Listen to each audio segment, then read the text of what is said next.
told you not to do no sin no more. I guess they acting like they hear me. 90 days I let a fiend for.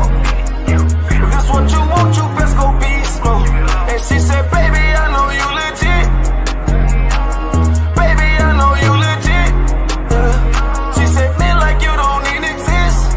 And I said, UPK made me like this. Bada bing, I popped the least suspected. I start all my crowns, ring and necklace. Do what the men above had taught me. Hey, you say I play too hot, no coffee. I had to change my life like this. I'm taking life for what it is. Quit acting blind, you need some lenses. Abiding by the damn scriptures. I told you not to do no sin no more. I guess they acting like they hear me. 90 days I let a fiend for.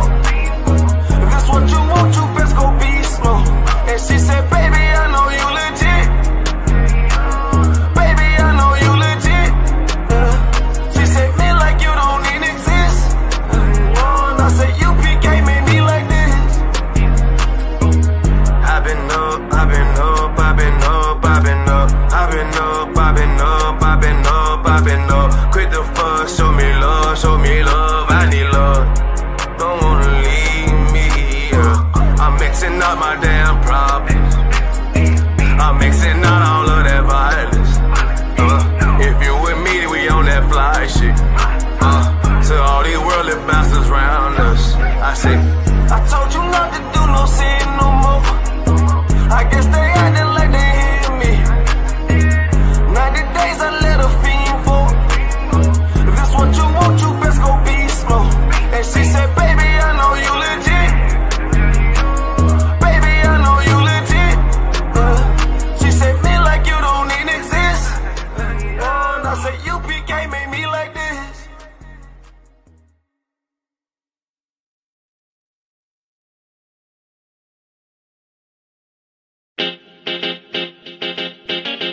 Baby, no listen to no fake news, them can't. Could do all it out and them never fake news. Notice say I just be a bad bitch, I get forward from with you. But the one you have feel good girl them. She never did a pictures, R-rated. Never did a pictures, half naked. Me never did a piggy R-ratings, halfway, that's why me give R-ratings. She never did a pictures, half naked. Never did a pictures, R-rated. Me never did a piggy R-ratings, halfway, that's why me give R-ratings. I know every girl a white material. I know every girl forget the juice in my seed bag. I know every girl me trust to cook my food, nor boil my tea, not even put the milk in the cereal. Me like a catty when me dival. When we wash for cook for clean and no fuss. When she hear me get a new girl, I know that me mean when me say me fight me demons. Multiple wife legally, no illegal. Yeah, straight, me go crazy. I know every catty can be my first lady. I know every press plus body done pay for plus Tatiana no fit in and no Mercedes. When me say oh luxury dolly fi nurse baby, a trouble when luxury dolly turn old lady. So big up every girl we don't lazy. Your body big, but why your mommy donate it? R-rated. Never did a fi dress half naked. Me never did a fi give her ratings halfway, that's why me give her ratings. She never did a fi dress half naked. Never did a fi dress R-rated. Me never did a fi give her ratings halfway, that's why me give her ratings. She now wait pan money for reach her and donation. She make reach her man donation. 100 and run, but he waste gal a pull her fi leave her man, but she stay strong. She know say them are no friends, them are haters. Them sleep with every man in a the acre. Can't get nobody fi stay long and want the advice for relation. Baby no listen to no fake news. Them can't keep a man cause them never stay true. Could do all it out and them never pay dues. Never shut them out and them wicked and cruel, eh? Bag a man a rush but them just a get yours. Everything them have them did a fear blows. Instagram live them nude for the views. Baby that I know you though. Sure, R-rated. Never did a pictures half naked. Me never did a piggy R ratings halfway, that's why me give her ratings. She never did a pictures half naked. Never did a pictures R-rated. Me never did a picky her the things halfway. That's why me give her ratings.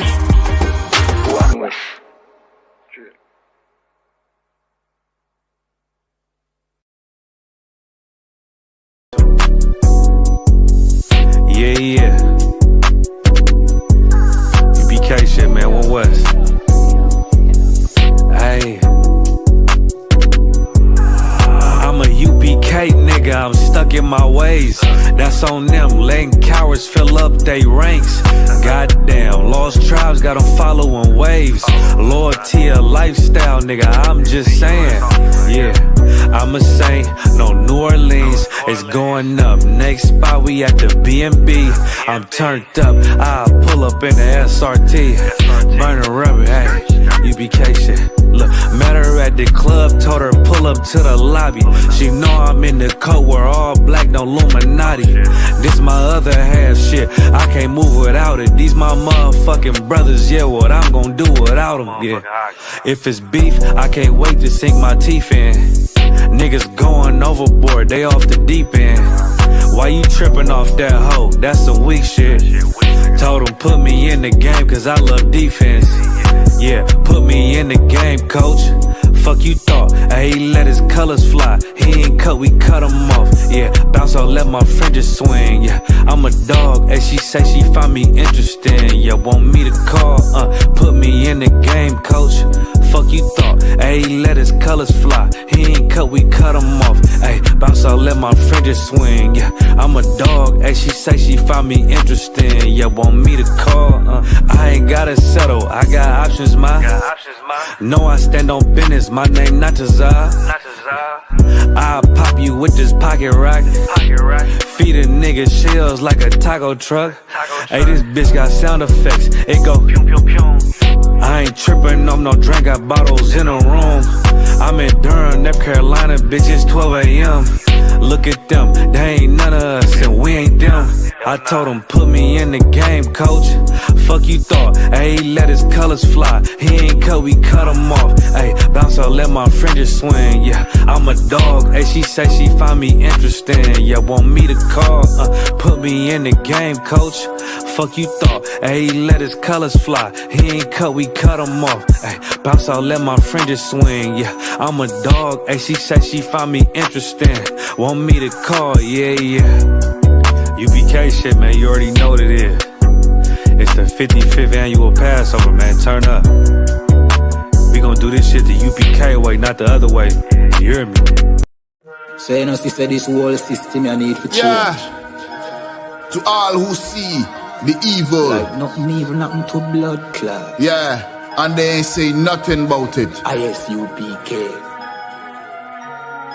Now the apocalypse rage for kill batty boy and Catholic priest. Tatter the lace, buckle the base. Chop it up, wrap it up, buckle the game. Rackle him teeth, man stand firm pan battlefield. All when them shackle with feet. All when death look certain. All when nothing no sweet. When I accept the fate. But you have some rasta boy when neglect black woman and child and a fuck white girl. You have some pastor boy where you molest the little children. You them forget dirt.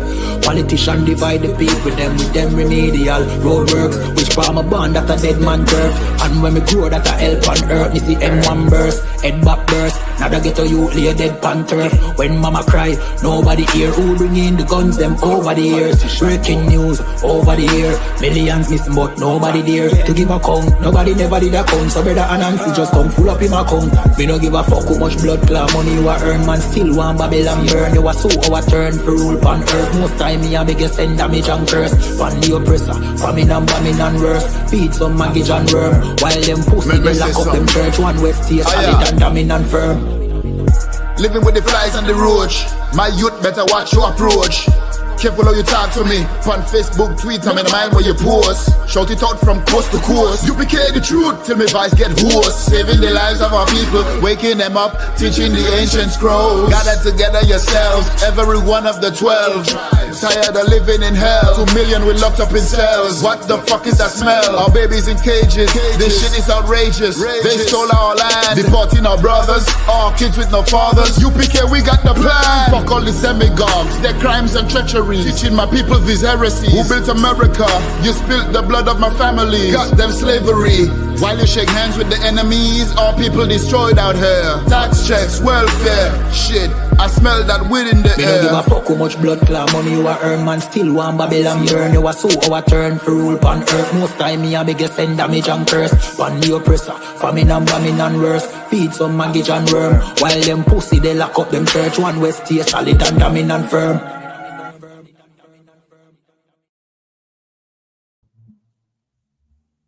Right, Shalom. Yahweh Ba Hashem, Yahweh Shai Barakathon. Yahweh Shema Latah Ba Hashem Shai to the sisters at Captain Karafia today from the ISUPK in the UK.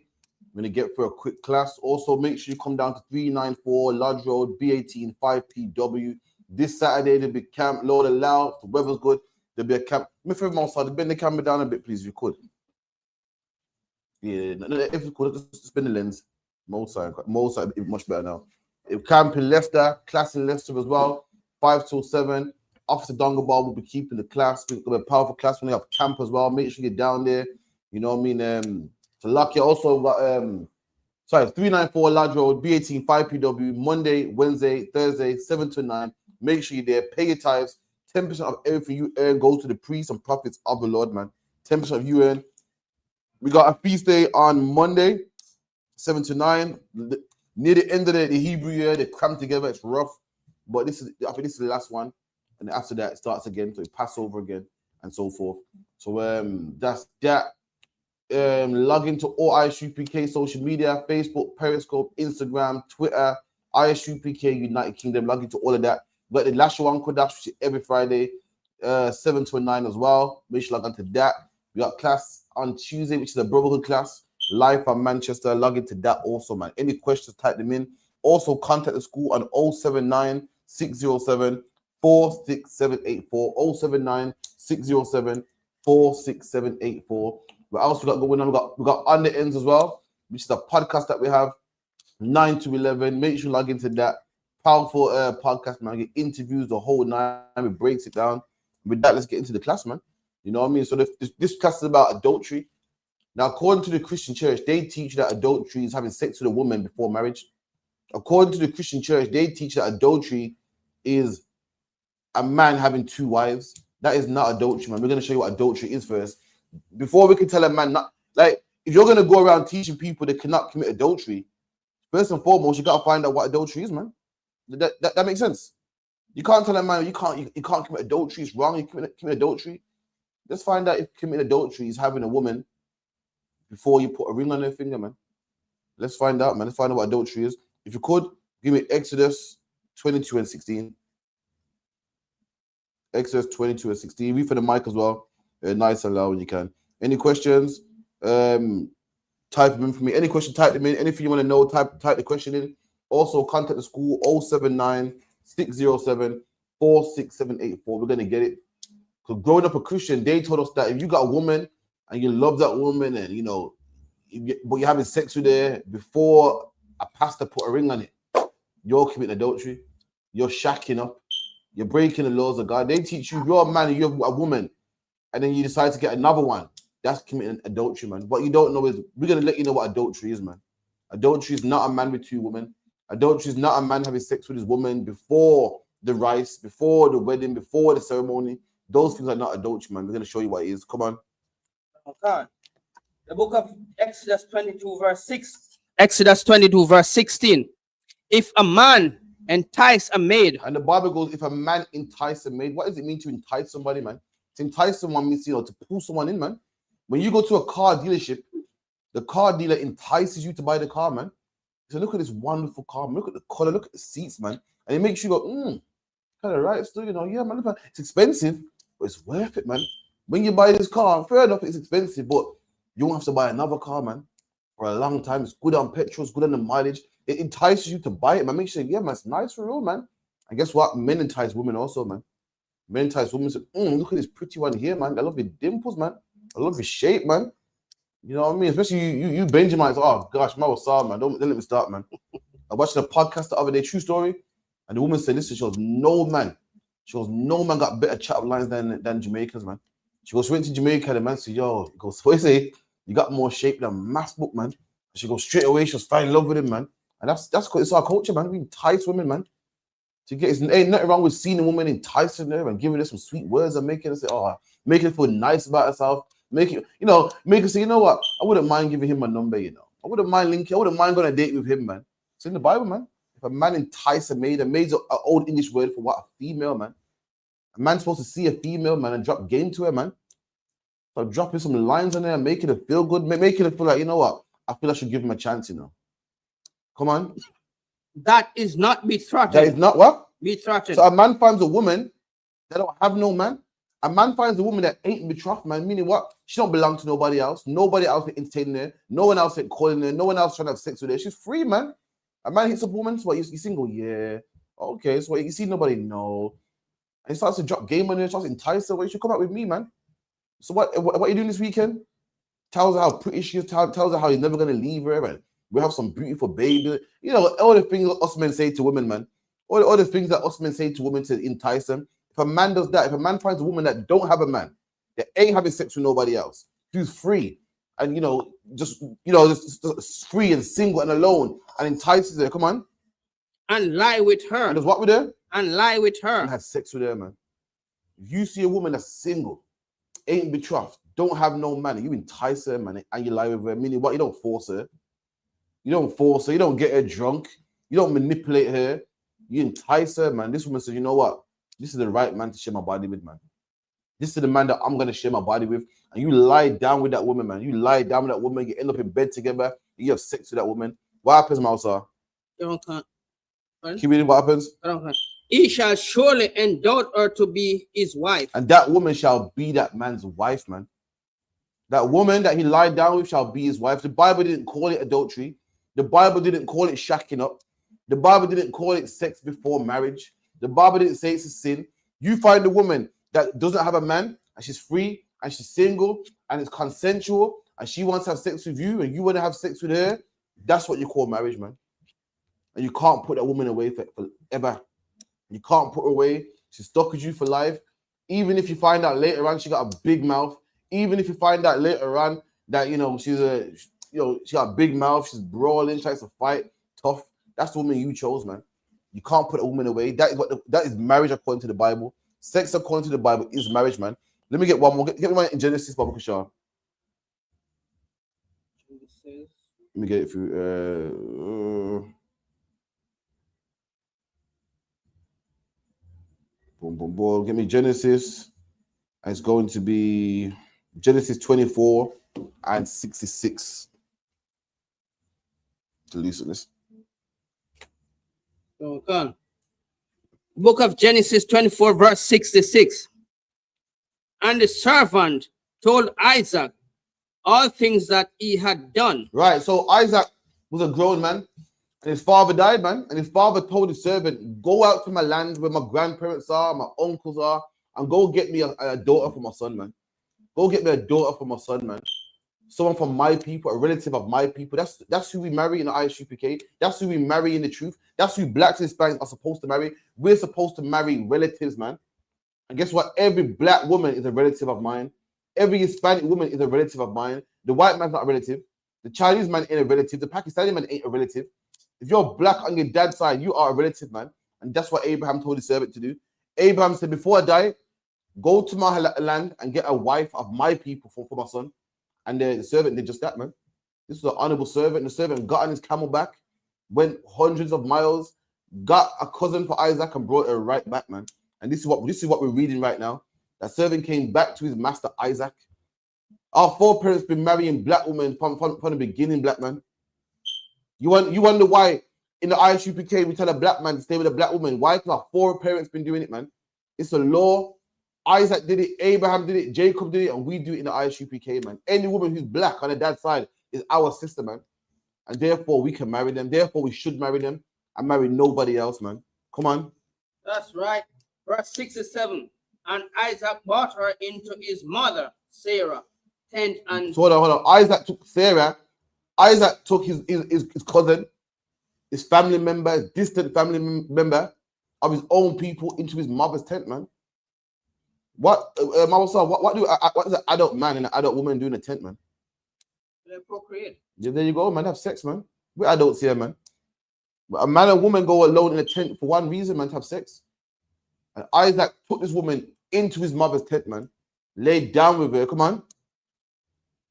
And took Rebecca. And took Rebecca also. Went into his mom's tent. Took his woman, took Rebecca with him also. Come on. She became his wife. And in that tent, she became his wife. Meaning what, black man? You don't have to go to no church to make a black woman your wife, man. You ain't got to spend what? How much is a wedding nowadays? 10 grand, 15 grand, 30 grand to make no woman your wife, man. You ain't got to put no ring on no finger, man, to make a woman your wife. You ain't got to get down on one knee and dust up your jeans to make a woman your wife, man. You find a woman that you like. You find a woman that you can see yourself with in the future. You find a woman that you can see raising your kids, a good woman. Black man, you can lay down with her, man. You find yourself a woman that don't have no man. You find a woman who's black, Hispanic, Native Indian, and you choose to lie down with her, you can make her your wife, man.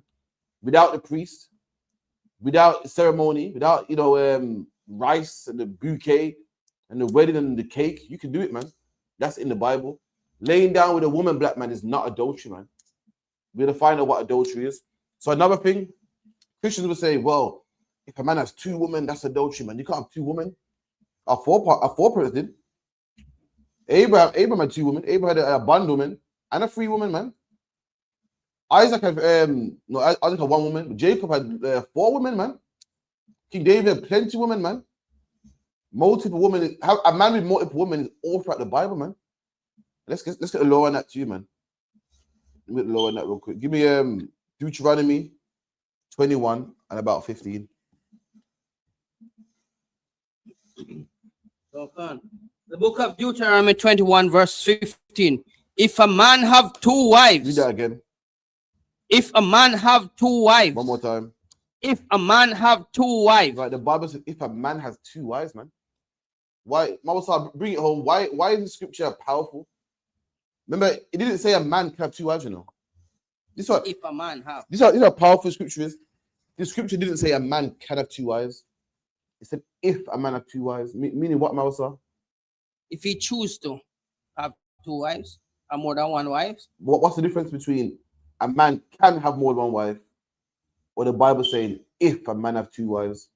It's optional that he can choose more than 1 wife. There you go, man. The fact that it says if a man has 2 wives, it means what? It's normal. If I say to you, if a man has 2 cars, if a man has 2 children, I didn't say a man can. If I said a man can have 2 children, you'd be like, oh, thank you, I can have 2, it's fine. If I say, if you got 2 cars, it means it's normal. Everyone got more than 1 car. Yeah, we know. I'm not really teach you anything, it's normal. It's just your choice. The Bible says, if, meaning this is what you do if a man does. It didn't say you can. It didn't say, you know what, you are allowed to. It said if, meaning what? This is common practice, man. And polygyny was common practice amongst the Hebrew Israelites, man.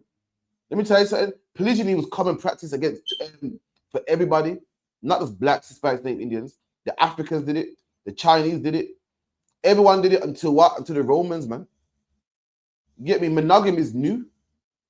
We got to fight with brothers and sisters. We got to fight with sisters mainly to deprogram them, man. Because they feel, oh no, that a man having more than 1 wife, that's new. It's not new, man. The whole earth had this practice, man. It was normal for a man to have more than 1 wife, man. It was normal for a man to choose, I want another one. It was normal. This whole polygyny thing, this whole monogamy thing, Salakia, that's new. That's the new thing.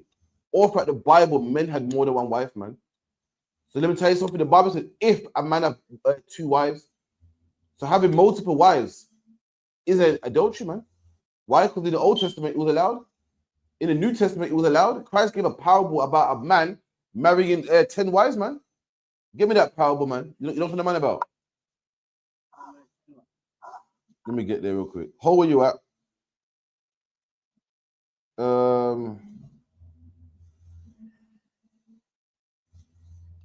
Let me get it.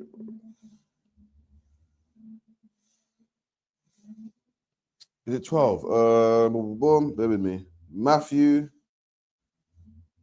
5 or Matthew 25 and 1. Matthew 25 and 1. This is multiple wives in the New Testament, man. The Bible don't speak about multiple wives often. Why? Because it's a normal thing, man. Having multiple wives was normal. It was a man's right. It's like drinking water or eating food. It was normal, man. That's why you don't really see laws saying that man can do it because it was common knowledge, it was normal, man. And it's not a thing for Israelites, it was a thing for mankind. All nations did it, man. Look at all nations in the history. All of them had multiple wives because it wasn't an Israelite thing, it was a mankind thing. Just like eating food or drinking water was normal, man. Just like having children. Come on. Okay. The book of Matthew 25, verse 1. Then shall the kingdom of heaven be likened unto 10 virgins. So the kingdom of heaven, Christ likened the kingdom of heaven. He compared the kingdom of heaven to 10 virgins, 10 women. Come on. Which took their lamps. Took their lamp. Come on. And went forth to meet the bridegroom. To meet who? The bridegroom. Oh, Christ likened the kingdom of heaven to 10 women marrying one man. 10 virgins to marry the bridegroom. Who's the bridegroom? One man. The kingdom of Christ made a parable about multiple women marrying one man. Now, let me tell you something. When you make a parable, don't you make it easy for people to understand? Not everybody. No, if you make a parable, you say, you know what? The kingdom of heaven, yeah, is like, all right, Christ said the kingdom of heaven is like a seed sower, a man throwing seeds, and some seeds were on good ground, some were on bad ground. He's giving you that analogy. Why? Because at the time, we're all farmers. It's something we can say, oh, yeah, I hear that, man. Christ said a man that trusts in me is like a man that builds his house on a rock. So people hear that and go, oh, okay, I understand what you're saying. So if Christ gave a parable about 10 women marrying one man, what's that saying about the life Christ lived? What's that saying about the surroundings? What's it saying about what the men around him saw? A lot. What's it saying about it? But if you understand, a parable is not something what everybody can understand. That's what he's saying. But Christ, he likened it. So like a parable of dark saying. But Christ he likened saying, like saying, you know what, man? Calm down, man. You know what I mean? You're angry. You're like a bull, man. So people go, oh shit, I know what a bull is. I see how bulls can get angry. That's how my house going in. Christ in the kingdom of heaven is like 10 women marrying one man. Meaning at the time, 10 women must have been doing what? Marrying one man. For him to make a parable about it. Christ made a parable about the seed sower. So men at that time will say, oh, okay, that's why some people don't believe. Because like a man throwing seeds. Because we were farmers back then. When a farmer throws seeds, some land on the side, some land in good ground, some the birds eat. So you can understand what a parable. Christ said, "What any man that trusts in me is like a man that builds a house on the sand." We was carpenters back then. We knew about good foundation. We knew about building your house on the sand and it flattening. We knew. So these things were metaphors for man to say, "Oh, I see what you're saying." And guess what? Christ, the kingdom of heaven is like 10 women marrying one man. Why would Christ say that? If that wasn't happening at the time, why would Christ say that? Why would Christ say that if that was unlawful? Would Christ say the kingdom of heaven is like 2 men marrying? He wouldn't say that. Why? Because it's unlawful. But he did compare the kingdom of heaven to 10 women marrying one man. That is polygyny right there in the New Testament, man. Why would Christ say something that's unlawful? Why? Come on, read it again. Okay. Matthew 25, verse 1. Then shall the kingdom of heaven be like unto 10 virgins which took their lamps and went forth to meet the bridegroom. There you go. Took their lamps and went to meet the bridegroom. Who's the bridegroom? They call him the groom today. They call him the groom. But here it calls the bridegroom. Why? Because they're the groom of the bride. The bridegroom is a man getting married, man. 10 women that went to go and marry one man. That's what the kingdom of heaven is likened to, man. Keep it in. Okay. Verse 2. And 5 of them were wise, and 5 were foolish. Skip it down to the part where it said they went into the marriage chamber.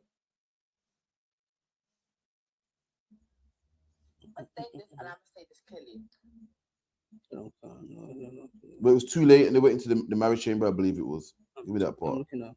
Foolish. Skip through.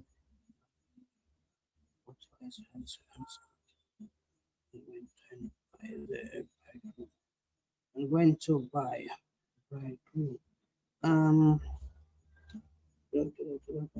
What verse right so far? What verse right now? I've skipped on to 22, man. Let's read through the thing. We can find it. To exchange and then at any time. Shall give. But in Matthew 25. Then shall the king say unto his right and come. Right, 1 second. Everyone tell them. No wicked soul.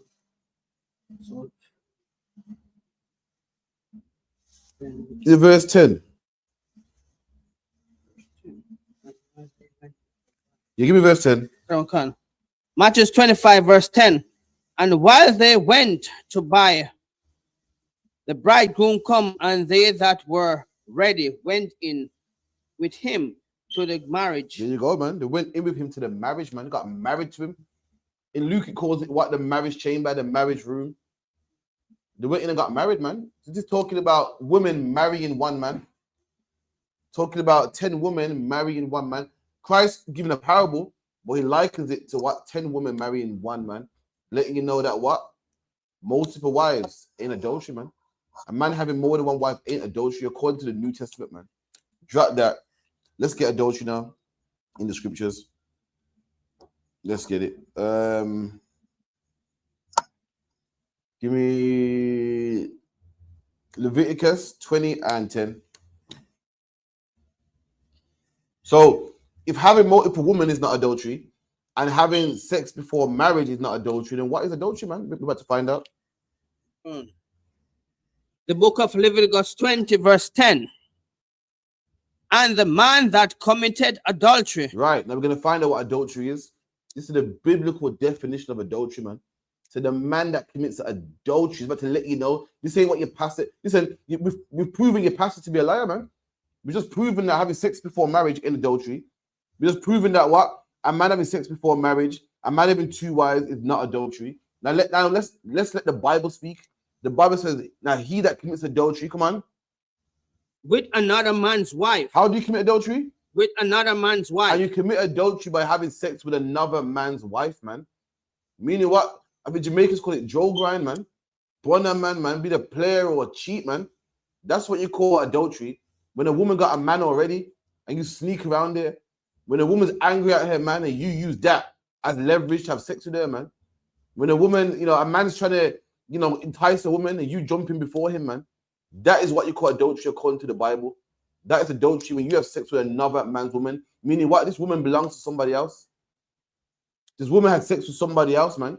She's another man's property, man. And you have sex with her anyway. That is what you call adultery. Adultery ain't a man having sex with a woman that he likes. It's not a man having sex with a woman who's single. It's not a man having 2 women.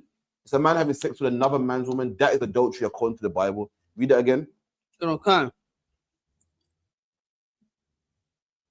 And the man that committed adultery with another man's wife. The Bible says if a man commits adultery with another man's wife, come on. Even he that committed adultery. Indeed, he. The word even means indeed. Yes, he. Like, yes, that same man. Come on. With his neighbor's wife. With his neighbor's wife, man. With brothers, man. With brothers, the Bible calls us neighbors, man. You have sex with a black man, Hispanic man, native Indian man's woman. The Bible's highly against that, man. You break that, man. You kill that man, man. Look how much brothers are in jail right now. Why? Because some woman has sex with their best friend, man. Or some woman has sex with somebody else, man. Or they come, or someone told them, yo, your woman's having sex with somebody else, man. Or they gotta find out in the streets. You drive a man crazy, man. I lie. Look how much man's in jail, man. And the Bible speaks about that too, man. And this is the punishment when a woman has sex with somebody else. Now we don't do it now. Why? Because Christ gives everybody mercy, man. Or the Lord will take care of this. Black man, do not avenge yourself, as the Bible says. Avenge not yourselves, man. The Lord will take care of this. So you're having sex with a man's wife. Listen, man, you got death coming your way, man. If you don't change. If you don't change it. And listen, the man who you having sex, the man whose wife is stealing, she don't have to harm you. The Lord could harm you, man. The Lord could squeeze your heart, man. The Lord could make sure you crash your car, man. If that man not kill you, the Lord will, if you don't change, man. The Bible says, yeah, if a man's having sex with another man's wife, that same man, come on. Okay. The adulterer and the adulteress shall surely be put to death. Read that part again. The adulterer and the adulteress shall surely be put to death. And that was a crime? That was a punishment for that crime? You'll be put to death, man. They will stone you or burn you alive or something like that, man. That was a crime. Listen, it wasn't what it was today. Today, having sex with a man's wife is fun. You know, she likes me more. It's all, it's all about male ego. Has sex with his woman. When in the Bible, there's nothing fun about it, man. A crime like that was frowned upon. A crime like that would cost you your life, man. A crime like that wouldn't get you stripes. The only stripes that would get you was stripes across your back. The only stripes that would get you, you lose stripes in your life, man. You wouldn't get, big ups. You wouldn't get, everyone wouldn't be like, oh, my man took so-and-so's girl, man. Be careful. B.I.G., the rapper B.I.G. says, what? Don't leave your girl around me, man. In the kingdom of heaven, those lions, they will get you killed, man. They'll get you unalive, man. Read that again. Deuteronomy 20, Leviticus 20, verse 10. And the man that committed adultery with his neighbor's wife, even he that committed adultery with his neighbor's wife. There you go, man. You commit adultery with your neighbor's wife, come on. The adulterer and the adulteress shall surely be put to death. There you go. That's adulteress and adulterer will surely be put to death. Give me Proverbs 6 and 34, man. Book of Proverbs 6 and 34.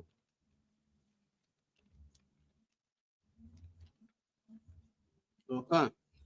The book of Proverbs 6, verse 34. But whosoever commit adultery with a woman lacketh understanding. The Bible goes, any man that commits adultery lacks understanding, man. You're not wise, man. You ain't wise, but any man with understanding will say, you know what? This is wrong, man. I'm going to ruin a man's family, ruin his wife, his kids, everything. I'm going to ruin him. I'm going to destroy him. I'm not brotherly. This is our brother here, man. We're part of a nation, man. But you lack understanding. So all you care about is what is your penis. All you care about is your orgasm and your feelings and what feels good to you, man. You lack understanding of what you're gonna do to a family. You lack understanding that you're gonna destroy a family, destroy a brother of yours. You know what I mean? You don't even want this woman. All you want is just a hype. The feeling about getting caught drives you crazy, turns you on, man. Once the woman becomes yours, you're like, I don't want her, man. You lack understanding, man. Come on. Okay. He do it, destroys his own soul. Read that part again. He that do it destroy his own soul. Right, and he that commits adultery, you kill yourself, man. You destroy your own soul, man. You destroy your own soul, man. Why? Because now you're going to be put to death. Now the Lord's going to punish you, man. You have a sex to another man's woman, you're killing yourself. It's a punishment of death, man. And you have a sex with another man's woman, you're only punishing yourself. You're only harming yourself, man. Come on. Verse 33.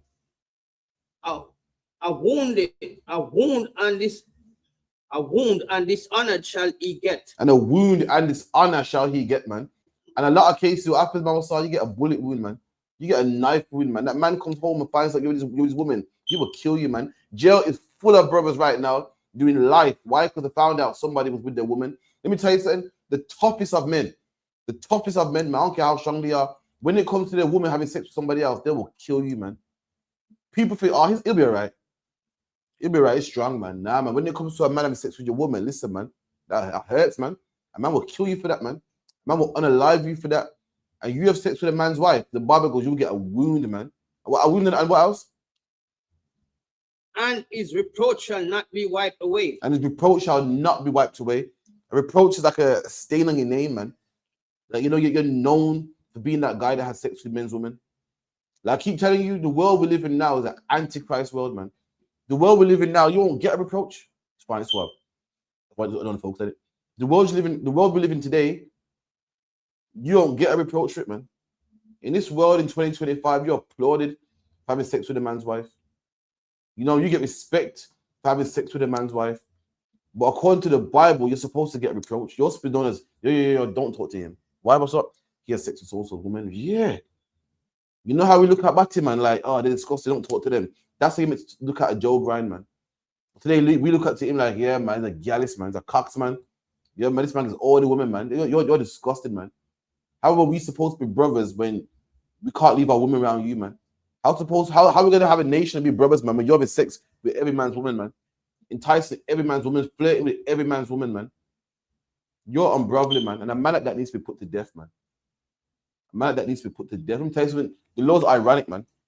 In Jamaica, there was a true story. There was an artist called Captain Barkey. I kid you not. And all of it, they call him the Bonner, man. Because all of his tunes is about having sex with a man's wife, having sex with a man's wife. And the law's so ironic. The Bible said what? By the sword shall you live, by the sword you shall die, man. And the Bible said, how did this man die? And they shut him up. He died because what? He was having sex with a man's woman, man. Mm-hmm. That's how it is, man. You live that life, the Lord will make sure you get taken out that way. And look, that man's a reproach. His name. Look, let me tell you something. Imagine that. Imagine you got grandkids and grandkids like, yo, dad, how did granddad die? Well, you know, granddad was having sex with a woman that wasn't his, and the man come back and shot him. That's a reproach, man. He didn't die a hero. He didn't die a martyr. He didn't die a legend. He died by having sex with another man's woman, man. Let me get the article real quick, man. Verse 34. Hold up. Get it. Let me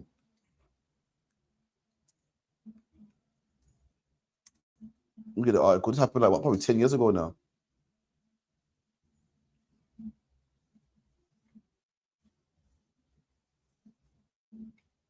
Let me know. If you could, when it pulls up, just read it, yeah?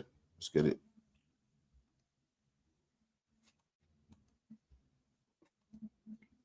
One sec. So this is what, October, this is what, 13 years ago? 13 years ago. And this is the artist, Captain Barkey, man. You might know him, you might not, man. Anyone that can read that nice and loud, read to the mic, please. Okay. Captain Barkey, born Jocelyn Hamilton, was a Jamaican dancehall artist known for his hit likes Go Go Wine. There you go, man. The tune called Go Go Wine, man. You know what I mean? A lot of men know that tune. Some people don't. Depends what kind of age bracket you're in, man. His nickname was the Bonner, man. He always had tunes like "The woman go to work," "The woman wants me," "She wants a tick, man," and she don't want a little man there. Yeah, stuff like that, man. And this is how he died, man. Come on. He was fatally shot in Bronx on October 13, 2012, along with his girlfriend Tracy Bennett. So him and his girlfriend was unalive, man. Let's find out who they was unalive by. Come on. By his estranged husband, Joseph Kernizan. No, I'm thinking I said something. Joseph Kernizan. Look what happened, man. This woman had a husband. A husband, man. The husband killed both of them, man. Killed both of them. Black man, be careful, man. You're thinking, yeah, well, her and her husband don't talk. They're separated, man. This gives me the room to move in, man. But this man's dead now, man. All the things he rapped about and sung about and thought was fun, he died that same way. He ain't with us no more. His sons don't have a father no more. His grandkids don't have a granddad no more. His woman don't have a man no more. Why? Because this man wanted to run around with women that weren't his, man. Keep it in. The incident occurred in the parking lot of the Holiday Motel. There you go. And he's in a motel with this woman. That's where a lot of people go commit their adulterous acts, man. They can't do it in their house. Why? Because they're not with this woman. They're sneaking around, man. Sneaking around hotel to hotel. Your man's calling you. They make tunes about Mousa. Your man's calling you, just turn your phone off, man. And when your girl's with me, she don't answer the phone. I think this is funny, man. All right, we'll see, man. The Lord is real, black man, Hispanic man, Native Indian man. It's real, man. If you're in the ISUPK, listen, we got to start pretending like we're the truth, man. We got to start reading and believing what we read. What we read, we got to believe it, man. If you're doing shit like this, stop it, man. The Lord make sure you die, man. You got to start believing it, man.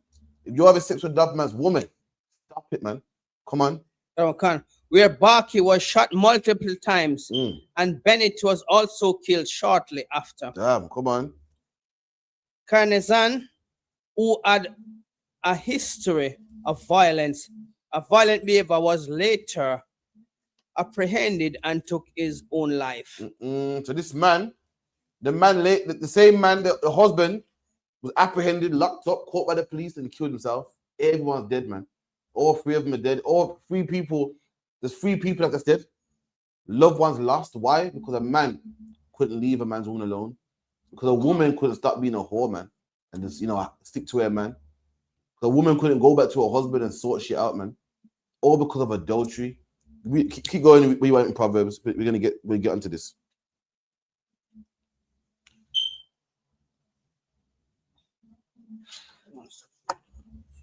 Proverbs, 10 was it? 6:34, Salakia. Okay. The book of Proverbs 6 verse 34. For jealousy is the rage of a man. What? For jealousy is the rage of a man. You didn't see that boy, what's his name? Joseph, what? Kernizan. Yeah. If you're sex with a man's woman, you're gonna get him jealous, man. The man's gonna think about, hold on. So I was at work, she's doing what? And I wonder if my money, what I give her, she minds him. And I wonder if she's having sex with my kids are not around. I wonder if she's having sex when my kids are there. I wonder when she didn't answer the phone because she had sex with him. Yo, that jealousy would drive a man crazy, man. Drive a man crazy. So what we saw in the article, we're reading it in the Bible, man. The Lord said, "What a man's jealousy can't be tamed, man. If you're sex with a man's woman, you can't tame that man. You can't give him no money. You can't bribe him. You can't cool him down. That man's going to want blood. Come on. Therefore, he will not spare in the days of vengeance. That man's not going to spare you. If you don't believe me, ask Captain Butter. You can't, man. He's dead, man. You don't believe me? Ask the woman, man. Tracy Bennett. You can't, man. You know why he killed her too, man. When a man's angry about, when he thinks about his woman, been up in different positions by the next man, that man will kill you, man. And he won't spare. He won't think about it. You're going to come home and unalive you, man. It's not going to cost to say, get out of my house. You're going to unalive and kill people. You're going to go jail for it, man. So to stop this from happening, find yourself a woman of your own, man. Loads of women out there, man. Go find your own, man. Go find your own. A lot of you men, you just want to brag and boast. It makes you feel good that you can take someone else's woman, man. Don't even want her, not even in love with her, man. As soon as you get the goods, you're like, yeah, man, go back to you, man. You don't want to hear her. She got a big mouth. You don't want to hear her mouth. Let her husband hear that, man. Let her husband do the nagging. But no, you want to mess with this woman, then go give her back to her husband. Leave her alone, man. Else, guess what? You'll be on the news next. We're going to hear about you on the news next, man. Come on. They're certified. He will not regard any ransom. Read that part again. He will not regard any ransom. And you can't pay him off. You can't say, I know I messed with your woman. I'm sorry. Shake my hand, man. I know I'm sorry. Here, take this £10, man. This man don't want to hear that. This man wants blood. This man wants you under the ground. Let me tell you something, man. This man saw his wife in a hotel, man. In a motel, Mousa. In a motel parking lot, man. And he didn't ask no questions. He didn't say, what you doing? I want to fight. This man wanted blood. And he killed everything moving, man. Analyzed everything moving. Killed a woman and their boyfriend, man. And that's what can happen to you if you don't change your life. That's what can happen to you if you think, yeah, I'm going to get an ego boost by having sex with these women that got men, man. Some of you men don't even want a single woman. You get off on a man's woman.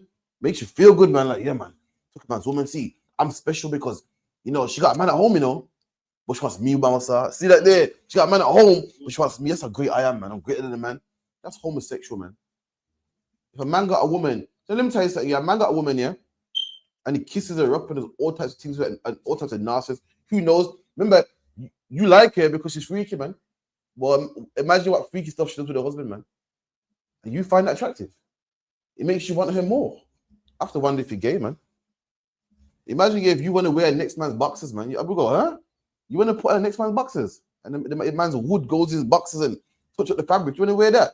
You say, no, I ain't wearing next man's boxers. So why do you want to kiss up a next man's woman for, man? Huh? Why do you want to be somewhere where next man was, man? Why do you want to lie in the arms and breasts where next man was this morning? Imagine a man left his wife's house this morning. God knows what type of things he did in the morning before he left. You want to sneak in there, man. You find that applaudable. I don't find that applaudable. That's disgusting, man. That is homosexual, man. Imagine a man had a sex with a woman 9 o'clock this morning and left to go to work at 10. All types of juices and fluid in that woman. And you find that applaudable. I don't know, man. Something's wrong with you, man. Keep it in. Neither will he rest content. And neither will he rest content. Neither will he be contented. Content means you had enough. He won't be like, you know what? I said what I said and it's over now. He won't be, man. He's going to want blood. While you're out there boasting, thinking, I'm better than this man, I'm more man than him. Guess what? He got to prove to the world that he's more man than you. He got to prove to the world that, I ain't taking that. I sex with my woman, and he won't unalive you. The same way you're trying to boast about, yeah, I'm more man than him. His girl wants me more than she wants him. He has to prove that, I ain't no punk. And for that reason, that man will unalive you. For that reason, that man will harm you. For that reason, that man will unalive everybody, you and the woman, man. And this ain't something that's happened once. It happens plenty of times, man. Jail is full of men. Jail is full of men that do this. Full of men that's unalive their wife and their children. Sometimes the man even unalives his kids too. Full of jail, man. You're also going to prove to the world how manly you are. Guess what? That brother got to prove to the world how manly he is too, man. And he would do it, man. It's not the right thing to do, but brothers would do it, man. You better be careful. We done? Though thou givest many gifts. Though you give him many gifts, you can't pay him off. Because he take this, I'm sorry, man, don't kill me. Take this money, take that. This man don't want no money from you. He don't want no gifts from you, man. He don't want to hear no sorry, man. This man will unalive you for messing with his woman, man. Unalive you for messing with his sweetheart, man. That woman's a princess to him. To think that the next man was with her, she would kill you, man. So luck, yeah. You better be careful and leave her alone, man. Drop that. Give me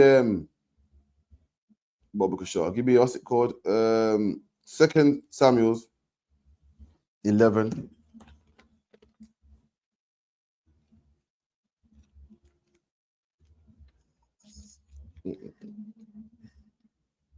Any questions? Type them in, man. You know, we'll get it for man. 2 Samuel 11. Yeah, we about 11:01 if you could. The book of 2 Samuel 11, verse 1.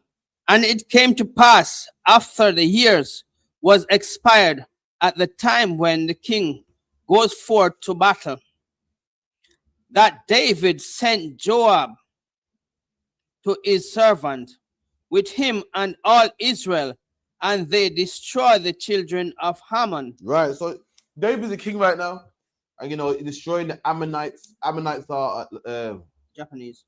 Yes, Khan, you're right. There's the Amorites, which are what, Africans, right? There's the Ammonites, which are Japanese.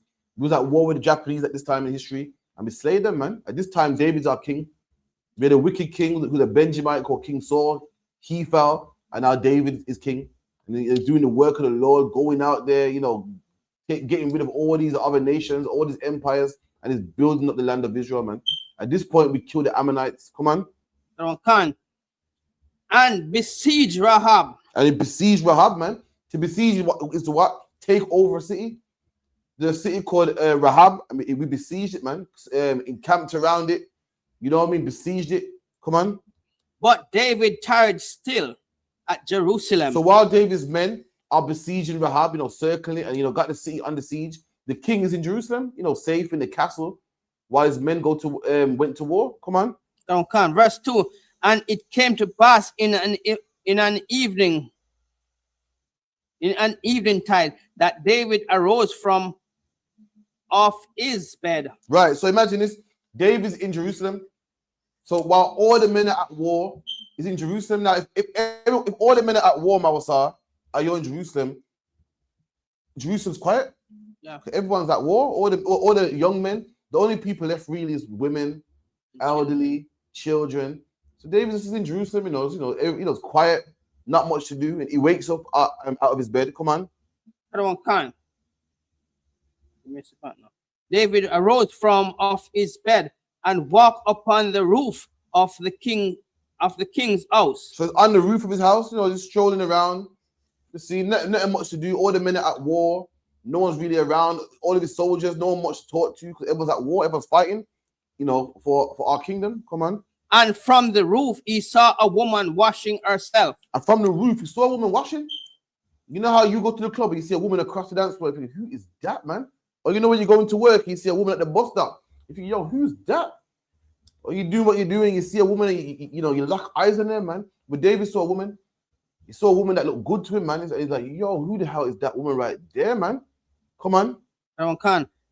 And the woman was very beautiful to look upon. And the woman was good to look upon. Fair woman, man. Good looking, beautiful. You know what I mean? Good looking, man. David's like, oh my God, who is that, man? Everything that he wanted, she had, man. The body he liked, she got. The face he liked, she got. Whatever his flavor was, that woman had it, man. Come on. Verse 3. And David sent and inquired of the woman. And David sent and inquired of the woman. What does that mean, to inquire of the woman? Inquiry means what? Questions, man. He's asking people, you know who that is? Yo, boss, you know her? She got a man. Where's she from, man? She's single. David asked people, remember his king? So people, he can send messages out, man. They'll come back. He went and inquired of this woman. Who's there? What's her name? What's her age? Who's this woman, man? Come on. And one said, it is not this beauty. It is not this Bathsheba, the daughter of Eliam. There you go. So one man came back to David and said, yep, I know her, man. Her name is Bathsheba, the daughter of Eliam. Come on. The wife of Uriah. The wife of what? The wife of Uriah. Right. Now this woman got a man. This woman got a man. We know what adultery. Adultery having sex with another man's woman. David was supposed to hear that and go, oh, okay, my bad. All right, slack, yeah. You know, I gotta back up. She's taken. That's what David was supposed to do. But this is what David did, man. Let's find out if the Lord was happy with this, man. Let's find out what David did, and let's see if the Lord was happy with what David did. Come on. The wife of Uriah the Hittite. Verse 4. And David sent message and took her. David sent messengers and took her. She came in unto him. And David didn't care, man. David go, boy, oh man. And that's Satan right there, man. That's how it works, Mawasar. You meet a woman, man, everything's going good, man. The conversation's popping, Mawasar, you know, you're laughing, you're joking, you know, get on, man. They say you got a man. And you hear, yeah, but me not talking, you know. Yeah, but it's getting on my nerves, man. Yeah, but if you, oh man, I gotta back up, man. And it hurts, man, but you gotta do it, man. David couldn't do it. He couldn't do it. The woman was on his mindset. It was strong on him, man. And David told men and brought her unto him, man. Said men, women, messengers of David went to women and said, yo, the king summons you. The king wants to see you at his house, man. And what happens, Mawasab, man, you don't want to do it, but you have one drink and two drink, and before you know it, man, you commit adultery. That's what the Bible says, what? Sit not with the next man. In fact, hold where you are. Hold where you are. Give me the Apocrypha.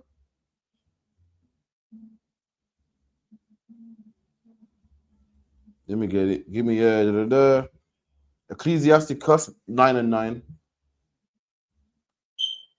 Ecclesiasticus 9 and 9. Verse 9. The book of Ecclesiasticus 9 verse 9. Sit not at all with another man's woman. The Bible says sit not at all with another man's woman, man. Don't be with a man's woman. Oh, she's my friend, man. Yeah, she got a man, but she's my friend, man. We're going for drinks. No, it's not like that, man. My female friend, man. We're gonna go over and watch a movie. The Bible said, don't do it, man. Don't sit at all with another man's woman. I don't care if you're friends. I don't care if she got a man. I don't care if you've known her for years, man. Move, man. The Bible's about to explain why you shouldn't sit down with the next man's woman. No, but she got a man, but me never cool, man. In the UPK, if a woman got a man, strictly shalom, man. Shalom and Bible. Listen, brothers give sisters a lift home, man. And guess what? If you give a sister a lift home, there needs to be a witness in the car, man. A woman can't be alone with a man. You know, we say shalom, give a sister a hug, sister give us a plate of food and so forth. The Bible ain't saying don't talk to a woman. It's not saying a woman come around, you put your head down. Fair enough, you know we got to interact, but do not sit down with her, man. On the phone with her, chilling with her, alone with her, talking about this my friend, man. Nah, the Bible says don't do that, man. Why? Because this will happen. Come on. Don't nor sit down with her in thine arms. Don't sit down with her in your arms, man. Your man did what? Oh man, it's terrible, man. You know, your man cheated on you. I would never do that, man. No, man. If a woman got man problems, let me tell you something. There's counselors in the school, man. Let her go to them. And there's always that husband she got as well, man. Let her go to him, man. Do not every minute Satan will jump in your mind and tell you, yeah, man, I can sort this out. So I love her more than he loves her. See, me and her get on more, you see. Don't do it, man. You're playing yourself, man. You're gonna end up committing adultery and end up getting killed, man. Come on. And spend not thine money with her at the wine. At the what? At the wine. That's what you don't want to do, man. You don't want to get drunk with her, man. No, I'm just having a quiet, cheeky drink, man. Nah, man, it's nothing, man. Just chilling out, nah, man. Me never cool, man. We go way back, man. I know her and her, man. Nothing would never happen, man. Having a quiet drink, her. The Bible says, do not get drunk with her, man. Don't spend your money with her at the wine, man. Don't go to the bar. Don't go to hers late night to have a drink, to talk about how disgusting her husband is, to talk about how, you know, how bad Tyrone be doing her bad. Don't do it, man. Come on. Don't lest thine heart incline unto her. Lest your heart incline to her, man. You get drunk, start to look at her a certain way, man. You start to be aroused by her, and oh man, the rest is history. Come on. Don't and so through thy desire thou fall into destruction. There you go, man. You fall into destruction, man. Meaning what, the Lord gotta kill you, or that husband gotta come back and find you and unalive you, man. That's what happened to you, man. The same thing happened to King David.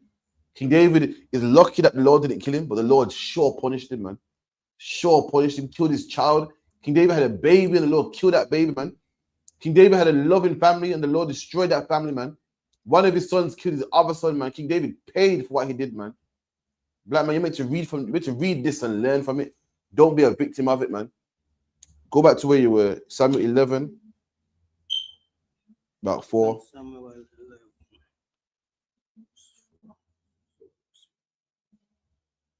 And David sent messengers and took her, and she came in unto him, and he lay with her, for she was purified from her uncleanness. Then you want read that part again, Salakia. Everyone can.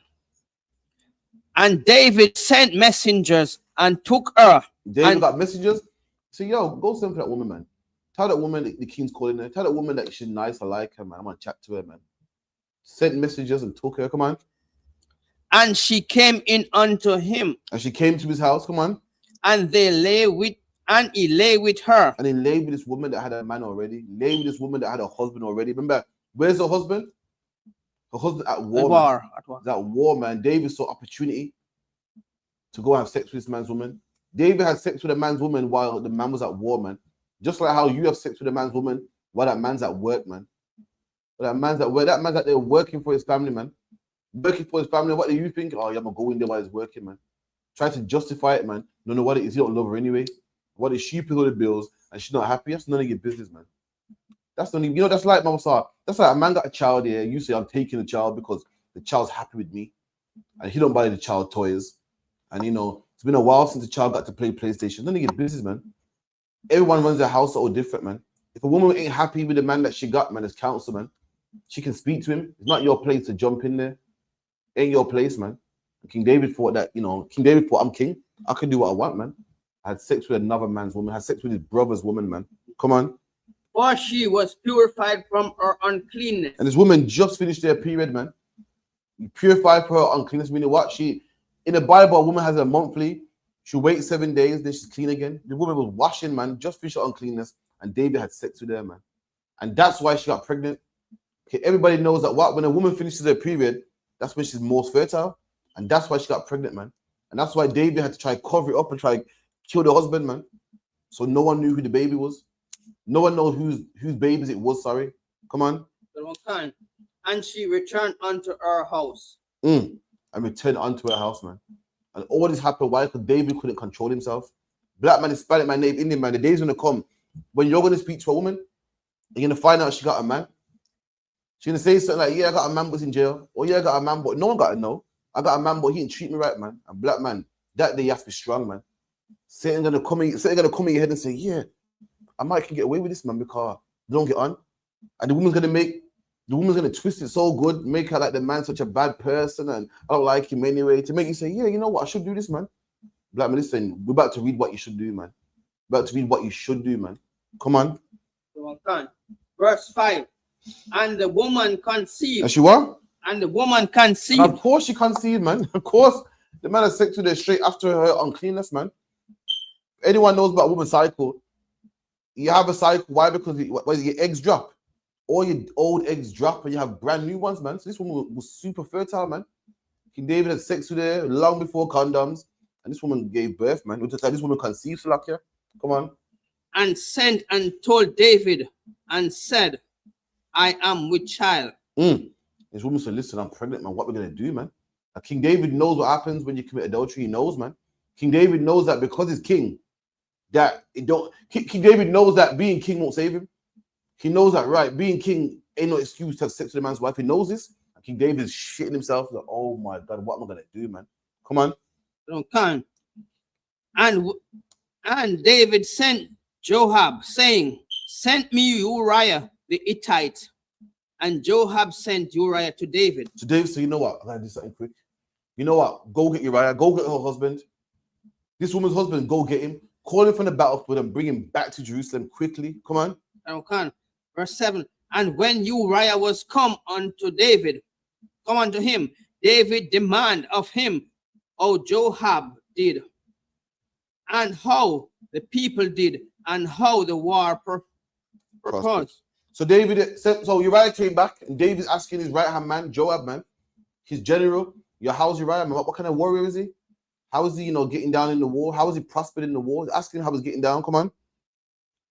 Verse 8. And David said to Uriah, go down to thy house and wash thy feet. And Uriah departed out of King David's house.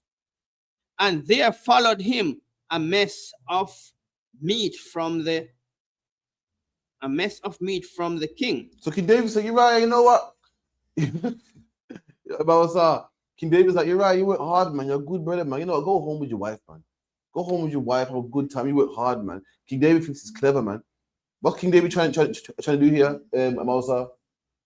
The plan is for him go sleep with his wife and the pregnancy now that look like. There you go. Give him a drink and look at all this meat, getting nice and fat. And you work hard, man. Go to your wife, man. What's a man gonna do when he ain't seen his wife for a long time? What's the first thing to do? Jump on her, man. Yes. Have sex with her. So when the baby's born now, you say, well, it's yours, isn't it? Remember that time you went home and you had sex with your wife? Yeah, man. See there, it adds up to you, adds up. This was what, January time? Yeah, man, it's yours, man. Now, if this man's at war and he comes back, his wife got a big belly, he's like, when did you get pregnant? I didn't have sex with you since I left. King David's trying to be smart, man, trying to get the man nice and fat and drunk and send him home, man, so he can have sex with his wife, and then who no one would ever know. Keep going. Okay. Uriah departed out of the king's house, and there followed him a mass of meat from the king. There you go, a mass of meat from the king. The king's like, come on, man, go home and take this meat and this and that and go eat and be merry and be happy. I mean, a man ain't seen his wife forever. Imagine you ain't seen your wife forever, man, and you see her for the first time, and you got alcohol, and you got meat, and you're having a good time, and your belly's full. We know what's gonna happen, man. Come on. But Uriah slept at the king's door. But Uriah wouldn't go home, man. He slept at the king's door. He wouldn't go home. King David's like, fuck, excuse my French. Like, this nigga won't go home, man. I'm trying to cover this up. I'm trying to patch this up. This man just won't go home, man. Come on. With all the servants of his lord, and went not down to his house. And Uriah wouldn't go home. Imagine this year, Uriah, such a warrior, such a soldier. He wouldn't go home, man. All the people that guarded the king, Uriah was with them. He's like, I'm gonna stay here with the if a cancer, I'm gonna stay here with the guards, man. I'm stay here, you know what I mean, and guard you while all the men are at war, man. It's okay, man. He wouldn't go home. That's how much of a warrior he is, man. Such a warrior wouldn't go lie down with his woman, man. They'd rather wait. He couldn't. Keep it in. Verse 10. And when they told David, saying, Uriah went not down unto his house, David said unto Uriah, comest thou not from thy journey? Why didst not thou go down unto thine house? So King David's like, yo, you come here from a long journey, man. Why you not going home? You know, the average man will go home and see his kids and hug his kids. You know, the kids come running at him for the front door. Why you not going home, man? Come on. Verse 11. And Uriah said unto David, the ark and Israel and Judah abided in tents, and my lord Joab, the servant of my lord, are encamped in the open field. Shall I then go into mine house to eat and to drink and to lie with my wife? That's a soldier right there, man. He said, sir, listen, man, right about now, we got warriors, man, that are fighting and risking their lives in tents. They camped around and fighting these Africans, man. And you want me to go lie down with my wife? Nah, man, I'll do that later. Right about now, we're at war, man. You know what I mean? Once the war is over, then I'll go home. Until then, I'm staying here, sir, man. You need somebody on Shamar? I'll be on Shamar, man. This man was brotherly. This man said, I can't go home and lie down with my wife. Meanwhile, all my brothers are fighting. All my brothers are in danger, but I'm at home nice and cold. I can't do it, man. So lucky, sir. I'm gonna chill here with you until this whole thing's won. That's a brother right there, man. Imagine that, man. Some brothers are selfish. They're like, well, you know, nothing to do with me. This brother said, nah, if my brothers are suffering, I'm gonna suffer with them, man. I can't be at home nice, wrapped up warm with some woman, man. Meanwhile, my brothers are suffering. I can't do it, man. If they're working, I'm working, man. We're in this together, man. This man said, you want me to go home? And my brothers are out there fighting and encamped around, intense. They ain't in nice cushy houses. They're intense, man, sleeping, taking shifts for lookouts the whole night. So I can't go home, sir, man. It's a soldier, man. Sounds like you brothers in the ISUPK, man. You brothers in the ISUPK come to camp, man. I speak to you brothers and you come in camp. Yeah, of course. I'm like, but Aki, you got a cold? Nah, man. I can't let you, man, go to camp. What if something was to happen? And I'm like, there, I can't be in my warm house while you brothers are fighting Palestinians. Nah, man, I'm coming to camp, man. And I guess what? Uriah was the exact same way. Come on. As thou livest, and as thy soul liveth, I will not do this thing. Means no in Hebrew, so I can't do such a thing, man. I'm gonna be out here with my brothers, man. And guess what? You coming from the war? Fair enough, I can't go back, but I'm gonna be with you. I'm gonna hold Shamar and guard you. I'm not gonna be no punk, man. You know what's funny, Mawasa? You know a lot of British people, yeah? A lot of British people talk about how we won the war from the Nazis and we beat Nazi Germany. Do you know a lot of them was forced to go to the war, man? They was forced to fight for their country, man. Listen, all these white people right now talking about my grandfather fought in the war. Listen, man, we could rewind back time. A lot of your grandfathers didn't even fight in the war, man. A lot of your grandfather was coward, man. Lying about, I can't fight in the war, I got a club foot. I can't fight in the war, I got asthma. Bob Marley's father was one of them white men, man, that was scared to fight in World War I and II. So research it, man. He said, I got a bad foot, man. Oh, I got asthma. He was scared to fight for your own country. And now you wonder, there's a Dungabal got a book where it said a lot of you white soldiers bought your medals off the black soldiers, man. The black soldiers was poor. After the war, the black soldiers was poor and couldn't get a job. And we sold our medals to you. So if you're a white man in England talking about this is my country and my granddad fought for the country, listen, how the granddad's medals that you're so proud about, my granddad fought this war, how do you know he bought them? That granddad, your youth is a hero, probably not even a hero, man. Probably bought his medal, man. Probably bought his medals. Let me tell you something. Uriah was nothing like your granddads, man. It was nothing like your British granddads that watched his brothers fight in the war while he complained about asthma. Nothing like your British granddads that claim to be so British and claim to be so patriotic and love the country so much. Meanwhile, they let their brothers fight in Nazi Germany, man, and fight in Poland. Meanwhile, they complained about having a club foot, man. Uriah went like that. Uriah said, I can't go home to my wife. Not like these British cowards. These cowards, man, they had India fighting for them, Jamaica fighting for them, the Caribbean fighting for them, man, because they couldn't fight their own wars, man. These cowards, man. Uriah went like that. He was courageous. He couldn't allow his brothers to go fight in Poland while he had a club foot. Well, you know, he's lying and ducking and dodging the police, man, and ducking and dodging the draft. He went like that, man. Come on. Okay. Verse 12. And David said to Uriah, tarry here today also and tomorrow. And David said, you know what? So read the part again. What verse you at? Verse 12. And David said to Uriah, tarry here today also and tomorrow I will let thee depart. So Uriah abide in Jerusalem that day. So David said, David, you know what? Fine. Chill with me for 2 days, man. Chill with me today and tomorrow, man. Come on. And the morrow. And when David had called him, he did eat and drink before him. So David's getting him drunk now, man. Calling him, getting him drunk, and nice and drunk so he can send him home. When a man's drunk and he ain't seen a woman in ages. You're the ones there, the good drink, you see, two Magnum, you see your wife. Yo, it's a wrap, man. You're making a baby. David's thinking, yeah, man, I can pattern this nice, man. I'll get him drunk, I'll have some fine wine, I'll send him home to his wife, man. Come on. Okay. And when David had called him, he did eat and drink before him, and he made him drunk. Come on. And at evening he sent out to lie on his bed with the servant of his Lord. Come on. But went not down to his house. And guess what, man? This man just wouldn't go home, man. This man's a soldier. Imagine he's drunk and so yeah, I'm chill here with David, man. David's servants. So who are David's servants? Is bodyguards, man. Joab and all the man say, yeah, I'll chill with you, man. No, I'm arrested stuff, man. You're on Shema, you're on watch. All right, cool, I'm chill with you, man. This man's on job even when he's drunk, man. This is militant. It's all about his brothers 24/7. He would not go home, man. You get them brothers too, man. You seen them brothers before? Yeah. That's militant. You ever you see them bad, man, back in the day, and there's on badness, man. 24/7. You don't see them with a woman, my man. Allah, you don't see them on a date, man. Just constantly, man, talking about who they're gonna shoot and who they're gonna harm and who's looking at. I don't like them boys from over there. Constantly, man. That was Joab on the righteous side. Let me tell you something. I knew a guy in school, man, years ago. And Mawasa, back then, we're all on this gang thing, man. We're from Handsworth, and we look like man from Newtown. And Mawasa, kid you not, I've never seen this man with a woman in my life. And he ain't gay. He just focused on badness. He's focused on being a soldier, a wicked soldier at that. But he's focused, all he cares about is that, man. That's Uriah. Uriah's just focused on the job. He'll lie down with his woman later on. Right now he's drunk, but yo, later on I'll deal with her, man. That's how some brothers are. Some brothers, yeah, my wife got to wait, man. Yeah, my kids got to wait, man. Yeah, man. I do that later, man. Right but now, my country needs me. And it's on job. That was Uriah. Go on, Mawasa.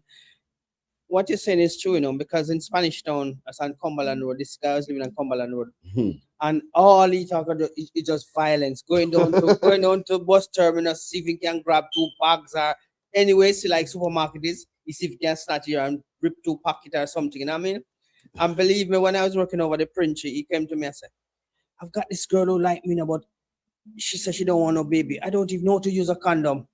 I stand up on the point and say, "You don't know how to put on a condom?" I said, "No." That's some man. They're not gay. They like women, but they're so focused. You don't like growing up. Yeah, it's all about chasing women. Some men are not bothered. Like yo, this woman here, like yeah, cool man. They ain't bossy. They're just all about their money and criminal life and just being at war, man. That was job right there, man. I've seen them brothers loads of times. Not even too bothered. Like women, but it's not their biggest focus right now. Imagine that, but on the righteous side.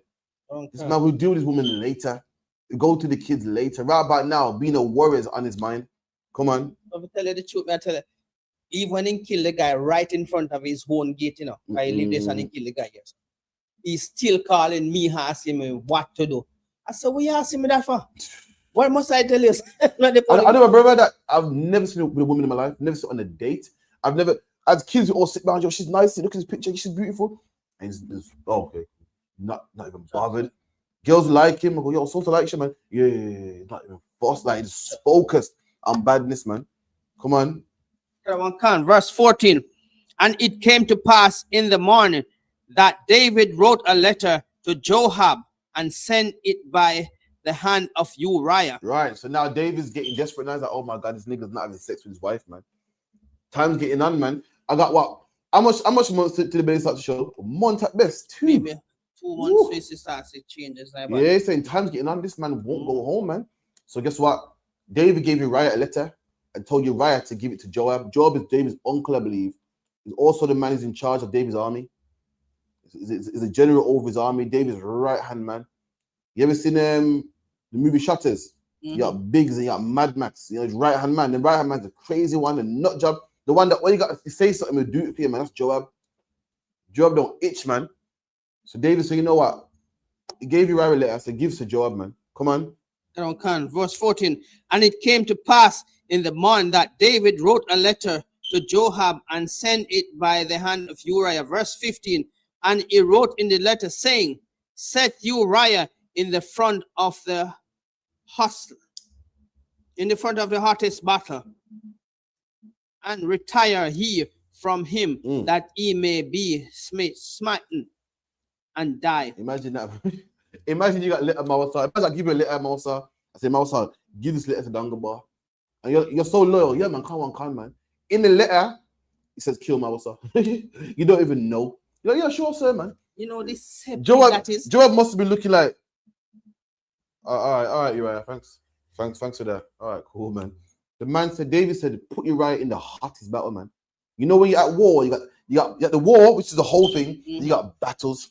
You ever heard it saying you won the battle, but not the war? Meaning you won the battle, but the whole war's not lost. Some battlefronts are hot.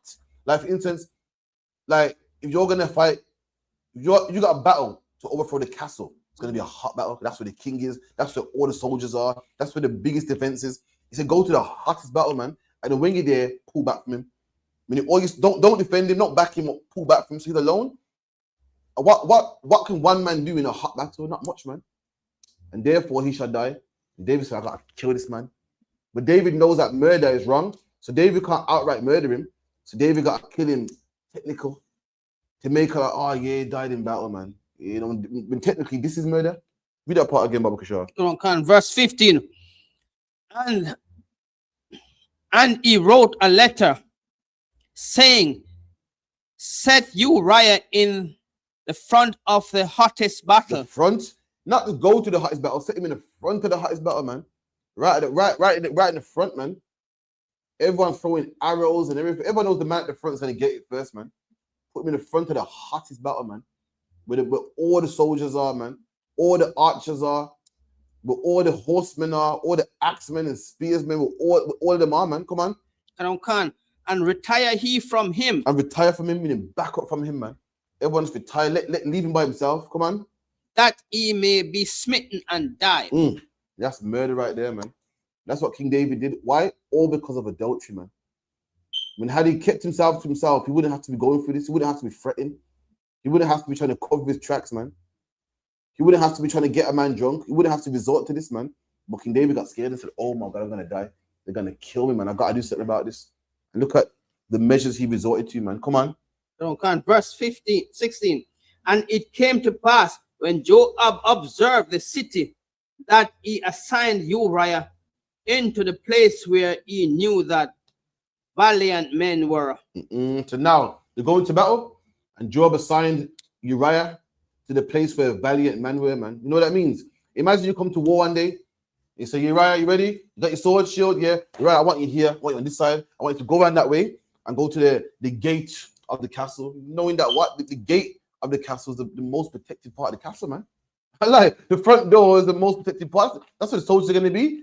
Why could they expect you to go through the door, man? And he came to work that day, man, and got assigned right there at the front, man. Come on. Verse 17. And the men of the city went out and fought with Joab. And they went out there fighting against the castle, fighting against the Amorites. Come on. And there fell some of the people of the servant of David, and Uriah the Hittite died also. There you go, man. Uriah died, man. Why could David commit adultery? Why could David want to have sex with another man's woman, man? And this is the consequence, man. Let me get the part where it says right, give me verse 12 and 1. 12, yeah, Samuel 12 and 1. So after that, so David had sex with the man's wife, took his woman, got her pregnant, had a baby and so forth. And he thought that was over. He thought, yes, man, I played the Lord, and yes, it's over, man. Let me tell you something, black man. The Bible calls what? The Lord, the eyes of the Lord are 10 times brighter than the sun, man. The Lord sees everything, man. David thought he got away with this, over. Let me tell you something, man. God sees everything. And this is what happened to David. Come on. 2 Samuel 12 verse 1. And the Lord sent Nathan unto David. And the Lord, at that time, there was a prophet called Nathan. And the Lord sent him to David, man. Come on.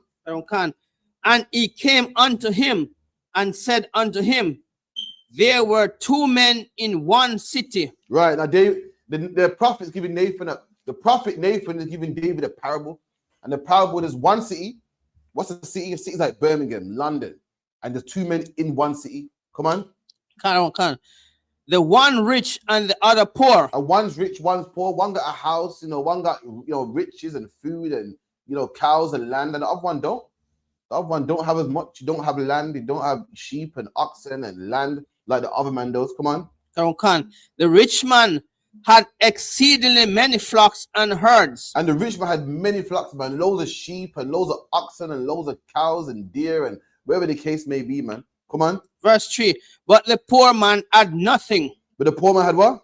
Had nothing. But the poor man had nothing. So think about a man with all these riches, man. Goat, sheep, oxen. Sheep and oxen, animals back then, cattle back then was riches. Today they've taken away all that and giving you paper, man. And back then, if you had oxen and sheep and lamb, you didn't need paper, you didn't need money. You don't have to buy cheese, you got cheese, man. You got to buy milk, you got milk, man. You got to buy clothes, you got leather, man. You got to buy wool, you got sheep, man. You got to buy meat, you got meat, man. You got, animal, you got everything there. Milk, what else do animals give? Fat. You give fat, make candle wax with it. It was good, man. It was rich, man. You could sow the sheep, sow the wool, sow the leather, sow the milk, sow the cheese. It was good, man. That's real riches, man. You don't need no paper money for that. You got land as well. You can build on it, man. Come on. One can save one little lamb. But the poor man had one little lamb, man. Imagine one little small lamb. That's all you got, man. You ain't got much. When you ain't got much, to what you do have, you cherish it, man. When you got much, you don't mind losing it. Because it's nothing to you. Like, for instance, if I got £5, I'm gonna spend it wisely. It's precious to me. A rich man got $1 million, he can spend on, he can spend carelessly because he got loads, man. But this man had one lamb, man. That lamb was precious to him. Come on. 2 seconds. And had one little lamb which he had bought and nourished up, and it grew up together with him. And so here, there's one lamb that he had from birth, man. Nourished it, fed it, and grew up with him. Had it from a long time, man. You ever have like a puppy dog or something? You had a dog from puppy. It's grown up now. It's big. It's like you can't imagine life without it, man. It's been with you from you're young. That's what this poor man had. Come on. No can. And with his children, it did eat of his own meat and drank of his own cup. There you go, man. You have a lamb. It eats, you know, the fodder. But imagine you got a lamb that you love so much, eats your food, man. It's a parable of how much Uriah loved his wife. Come on. Can. And lay in his bosom. And laid in his bosom. Come on. As was unto him as a daughter. Come on. Verse 4. And there came a traveler unto the rich man, and he spared to take off his own flocks. So a traveler came to the rich man. So imagine that the rich man got a guest. You know, when you got a guest, what do? You show some hospitality, man. You get some wine, drink, take the coat, and you cook a meal. And this rich man didn't want to take his own flock. This rich man got loads of flock, loads of sheep, loads of oxen that he could kill, and, you know, make lamb chops or beef, whatever. But he didn't want to do it, man. Didn't want to give his own. Even though he had loads, he didn't want to take one of his own flock. Come on. And his own herd. Or his own herd. Come on. Are dressed for the wayfaring. Wayfaring man. Wayfaring means a traveler. A man that's wayfaring is a man traveling. This man did not want to prepare his own sheep for this traveling man. Come on. Wayfaring man that came unto him, but he took the poor man's lamb. So this man got loads of sheep that he could kill. He could kill one of these sheep here. All right, you got 1 million sheep. You take one, you won't miss it. You got loads of cows, you kill one, you won't miss it. You got loads of lamb, you kill one, you won't miss it. But this man didn't want to take one of his millions of sheep, one of his millions of goats. He took this poor man's one. This poor man's one sheep that he loved so much that he grew up with, took the man's one. This man is going to miss that lamb. You won't miss your lamb. That's what Nathan said to David. Come on. And dress it for the man that was come on. And dressed it. Dress means what? That you dress yourself up, meaning what? You prepare it nice and good. Dress this lamb up, man. Meaning what? You season it, cook it down, man, and prepare it and garnish it, man. Come on. Verse 5. And David's anger was greatly kindled and David was against a hypocrite, the man. David was a hypocrite. David heard this. What the fuck? What? What kind of disgusting person is this, man? He's hearing the parable. He's listening. He goes, what kind of wicked man is this, man? Yo, what's this you telling me? Start getting angry, man. Come on. And he said to Nathan, as the Lord liveth, the man that hath done this thing shall surely die. He's listening. He goes, what kind of man is this? Yo, that man like this needs to die, man. What kind of wicked man is this? Yo, you got to kill someone like this, man. Come on. Verse 6. And he shall restore the lamb fourfold because he did this thing. And David said, you know what? This man's so wicked, he should prepare him fourfold, man. According to the Bible, if you take something that belongs to somebody, you pay double. David's like, F that, man. This man needs to be killed. And you know what? He should pay about 4 times the amount, man. This wicked person. Come on. Because he did this thing and because he had not paid. The no pity. So what kind of wicked man is this? Pity. With no pity, no mercy. This wicked nigga, man. Come on. Verse 7. And Nathan said to David, thou art the man.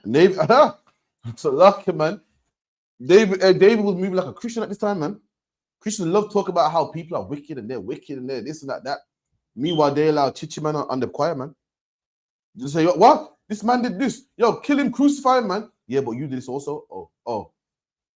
That's how David was moving, man. David was such, into himself. He forgot that he was that man. He forgot that he just killed somebody, man. He forgot that he just sinned himself. And that's how sin is. When sin's upon you, it's so strong, you don't even see it, man. If you could see it, then you wouldn't do it. Simple. Nobody wants to admit that they're wicked. How come everyone says I'm not wicked? How much man say I'm wicked, I'm evil, I'm a bad man, I'm this, I'm that? None of them do. Why? Because they don't see it, man. They don't see it. When we're reading it, so we see it. But when you're living it, you don't see it, man. You see it as well. They're on a breakup anyway. I did steal, but that money was kind of mine anyway. You don't see it, man. And David didn't see it, man. So like him also. If we can go back to where David gave Uriah the letter to kill himself, basically. Yeah. So you see the deception, he gave him his own command and he carried it without even realizing it. He trusted David so much that he didn't even read the letter. Now, Nathan, the prophet came and he came with the same parable, just like what David crafted when he write the letter. And he came now and see he passed his own judgment upon himself. That man must die. He's a wicked man. There you go. So you see the deception. So he's thinking this man should die. You are that man that should die. Mm-hmm.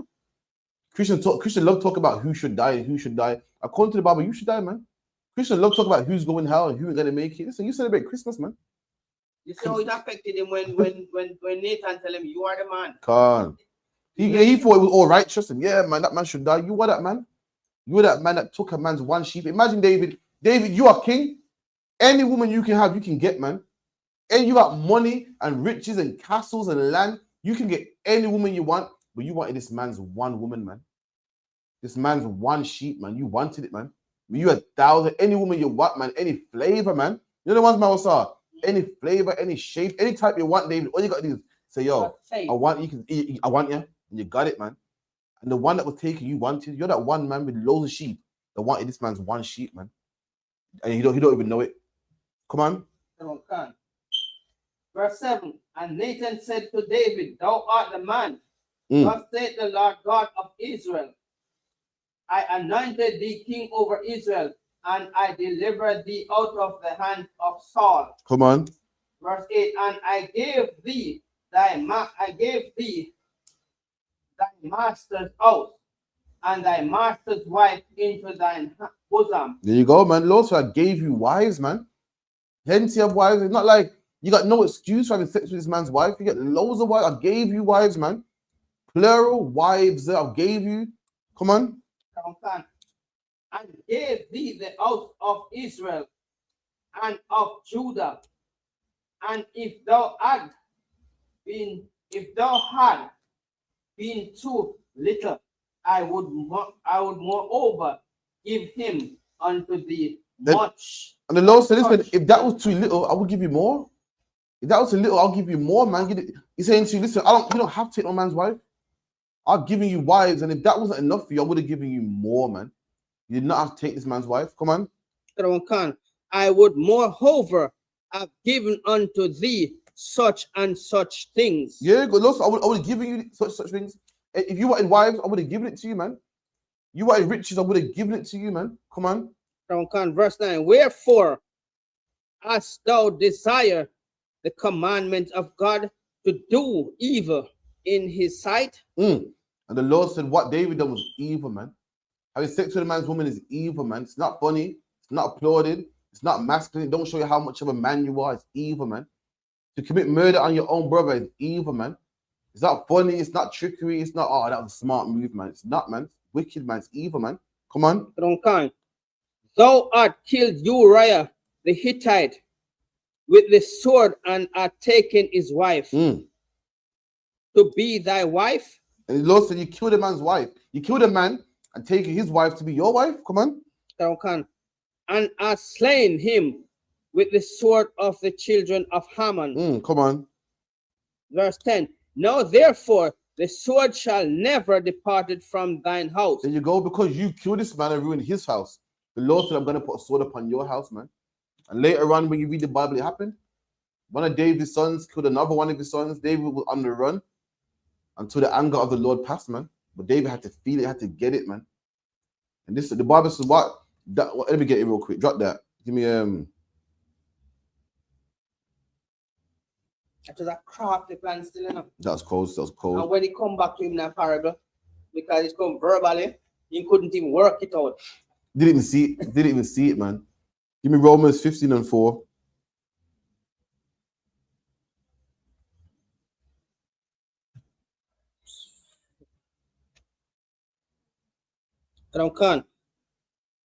The book of Romans 15 verse 4. For whatsoever thing were written aforetime were written for our learning. Right, what's that saying, Mosa? That means same thing as you said David has done a while ago. It was written that we can look at when we read the scriptures, we can say, look, this is bad, don't do it. There you go. This is the example. Absolutely. The things that are written aforetime, mean in the past. I'm reading something from the past. It's written for our learning. You meant to read this and not go, it's a good story. You meant to read it and say, whoa, okay, cool. I'm not going over there.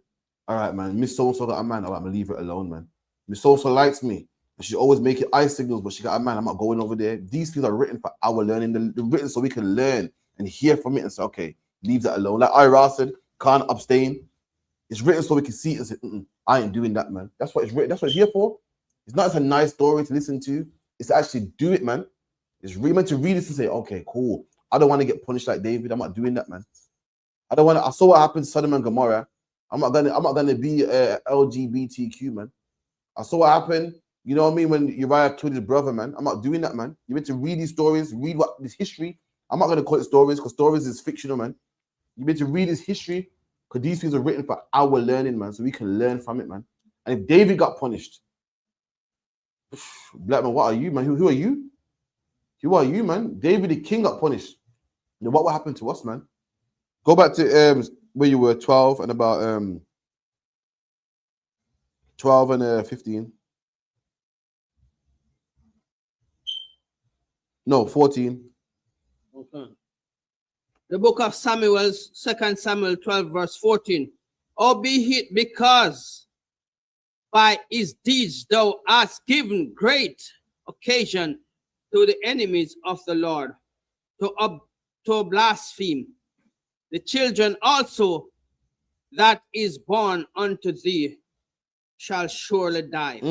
Remember, Bathsheba was pregnant, remember? Mm-hmm. Seeing that child that's born into it, gonna die, man. Seeing that you like to kill people.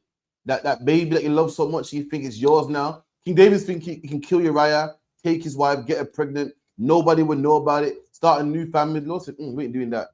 That child born onto Bathsheba is going to die, man. Come on. So should I start from 13? You know? Go on. 13. Verse 13. David said unto Nathan, I have sinned against the Lord. And now David's trying to confess now. Too late now. So you know what? You're right, man. I've sinned, man.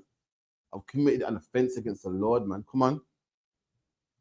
And Nathan said unto David, the Lord also hath put away thy sin.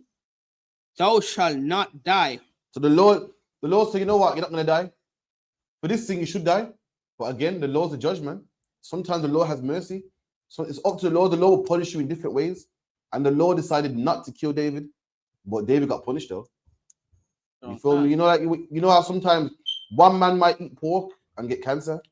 Another man might get pork and not get cancer, but get punished a different way. It's all the Lord. The Lord's the judge here. He decides, you know what, I'll give you some mercy, or I'll do this to you. And the Lord was strict with David, just didn't kill him, man. What he did is kill David's sons, man. Killed the baby that David had with the woman. Caused David's family to break apart, man. Caused David's son to go against him. It's up to the Lord. Like, you don't think, well, the Lord didn't kill David, so I'm gonna go and commit adultery because he didn't kill David and mercy on David. That's not how you think, black man. Your job is to keep the law, statutes, and commandments, man. Let me tell you, you do your job, the Lord will do his. Don't say, well, he did it, he's fine. You might not be so lucky. It's all the Lord. You know the ones in Mawasa. Well, he did it, he's cool. So he smokes weed and he ain't got cancer yet. I'm gonna smoke weed and get cancer. It don't work like that, man. Don't even listen, even in this world, it don't work like that. Do people commit the same crime and get the same sentence? No. It don't work like that, man. Some man commit murder, get life. Someone commit murder, get a bit of leniency. Do half. It don't work. Likewise, don't think, I'm gonna do this because David didn't die. I'm not gonna die. Okay. If you want to take that risk, take it. Come on, Mousa. If you look at the same evidence, as I said, what is written in aforetime for our learning, look at even Miriam and Moses. When Miriam was disrespecting Moses, it's a circumstance that she didn't understand that because there was no Hebrew woman God allowed Moses to take on one of them other nation women. So you can't say, okay, because you do this, I do this, you have this. There you go. It's circumstance where you can make that judgment. There you go. The law makes judgment. So for instance, Moses had a heathen woman. You can't say, well, I'm gonna get a heathen woman. You know his circumstances. At that time, Moses was in the wilderness, man, on the run. He didn't have a Hebrew Israelite woman back then. You feel me? So you can't, it's circumstantial. You can't say, well, he didn't die, so I'm not gonna. It don't work like that, man. Just shut up and keep the law, okay? Don't worry about what the Lord's gonna do to you. Don't try to map it out. Well, The Lord spared him. So I'm just don't be ridiculous, man. You do your job, the Lord does his. Come on. And Nathan departed unto his house, and the Lord struck the children that Uriah's wife bare unto David. So that Uriah's wife bare a child to David, and the Lord struck that child, man, with some sort of sickness. I can't remember. I think it was a fever or something, man. We'll read that and see. David therefore besought God for the children, and David fasted. And David saw that the child was sick, and he besought God, started praying to God, man. Started fasting to get the attention of the Most High, show the Most High how serious he is. Look, Lord, I'm not eating, man. It's rough. Please spare the child, man. Come on. And went in and lay all night upon the hearth. There you go, and laid on the earth. Imagine that. The king lays on the king's supposed to lay on what, a big golden luxurious bed. David's trying to show the Lord how what's the word? How remorseful he is. They say, look, I'm the king. I'm on the floor, man. Like, hear my cries, man. Come on. Verse 17. And the elders of his house arose and went to him to raise him up from the hearth, but he would not, neither did he eat bread with them. And all his, his wise men and his what's it called again? Counselors. That's the word for that. They came to like, yo, David, man, get up, man. Come and eat some bread, man. You ain't eating in days, man. Go get up, man. It's not good that you're the king, man. People are looking at you. People look up to you. It's not good that you're on the floor, just down, out, ashy, mash up on the floor. Come on, get up, man. And David was like, man, I can't eat, man. I won't eat, man. I'm not gonna get in my bed. I'm gonna lay on the floor. Come on. Verse 18. And it came to pass on the 7th day that the child died. And the child died, man. Just like the Lord said. Lord, kill the child, man. And we said, why should you be happy? A man is dead, man. His wife was stolen, man. Why should you be happy with a brand new family and a brand new baby? Why should you, man? The Lord did that to him. That was the punishment of the Lord. The Lord made that judgment, man. The Lord decided to make that judgment, and the Lord killed that child, man. Come on. And the servant of David feared to tell him that the child was dead. And the servant was scared to tell him.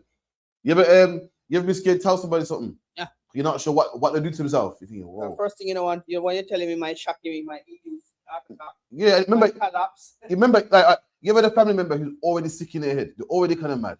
And telling them that so-and-so dead, they'll drive them crazy. They'll kill themselves. They'll go mad. So you kind of hold it from them still.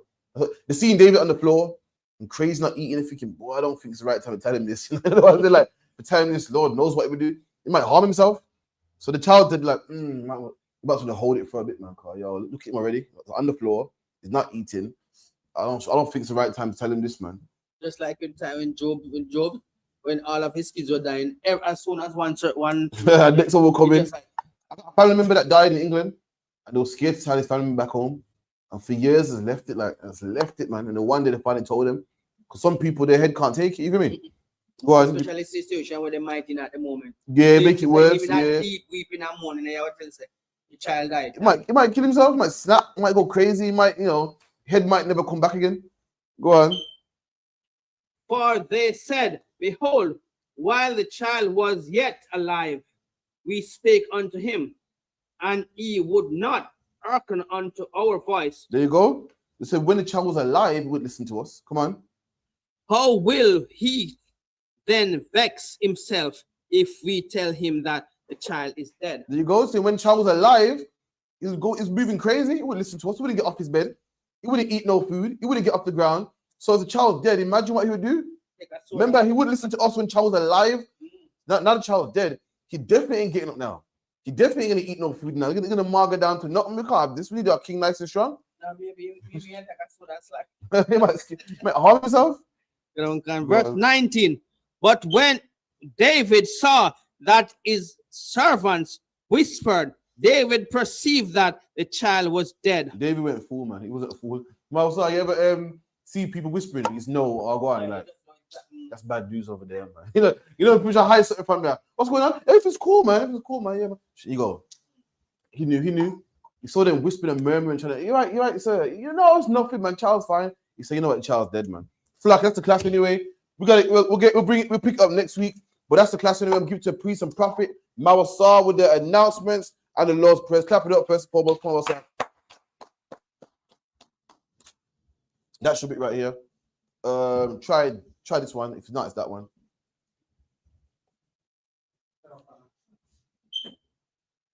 Mike Babakashaw. This is a security announcement. Security announcement for ISUPK.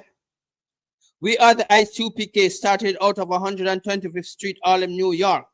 Rules for new brothers and sisters. When a new brother or sister come into the school, they are off limits. For 6 months, they are to be saluted only. They are here to shed themselves of the world.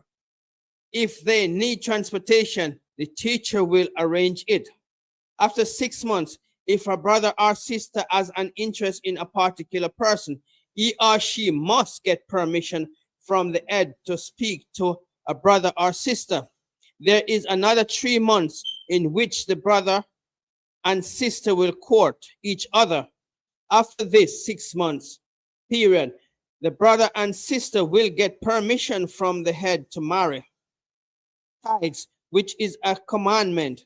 Numbers 18 verse 21, Malachi 3 verse 8 to 10, means tithes in the Hebrew, Mahaishara. 10% of every penny of any increase the Lord give you, give to the treasury department or teacher. Priest fund, free will offering for priests, not mandatory. Whatsoever amount you would like. Upcoming holy convocation, announce holy convocation from sheet. Right, next Monday, which is going to be boom, boom, boom. Let me look. The next feast day is the closing of the Feast of Tabernacles. That's Monday the 13th. Monday the 13th, 7 o'clock. That's the next feast day. Don't come. Remind Akim and Akiwat to check the bulletin board in the hallway if anyone wants to be a trooper in the school or to start wearing all black boots, shirt, pants, headband, scarf. With that. Man of Israel, I'm Adiam Shabbat, I'm Adiam Barak, Yahweh Shemir Shabbatam. Yahweh Shemir Habashai Brakatam. Yatamata. Dismiss. No sign of Christ for you.